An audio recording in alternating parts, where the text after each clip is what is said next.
বন্ধুরা ফাইনালি এত বৃষ্টি হয়েছে আমাদের এখানে, কাল রাতে হয়েছে। তো যাই হোক, মাঠে দেখতে পাচ্ছি জল জমে রয়েছে, এটা মর্নিংয়ের ক্লিপ। আর যখন প্রচণ্ড বৃষ্টি হয় কিনা, মানে কন্টিনিউ আর কি, তাহলে কিন্তু মাঠে জল জমে থাকে। আর আমার বাড়ির সামনেটা দেখো একদম শুকনো হয়ে আছে, কারণ এখানে না শক্ত মাটি ফেলা হয়েছিল, প্লাস ঘাস হয়ে গেছে, যার জন্য কাদা ফাদা কিছু হয় না এখানটা।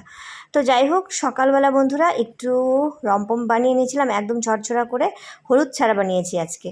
তো আমারটার মধ্যে কাঁচা লঙ্কা দিয়েছি, অর্পণেরটা দিইনি। তো আমার আর অর্পণের জন্যই বানিয়েছি। আর একটা পার্সেল এসেছে, অর্পণের বাপি অর্ডার দিয়েছিল, ওই ওডোনিল। তো যাই হোক, আর রান্নাও করে নিয়েছি আজকে।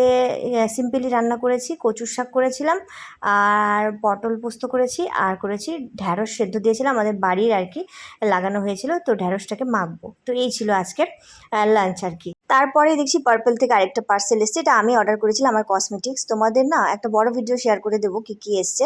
তো যাই হোক, সব মিলিয়ে মিনি ব্লগটা ভালো লাগলে লাইক করো।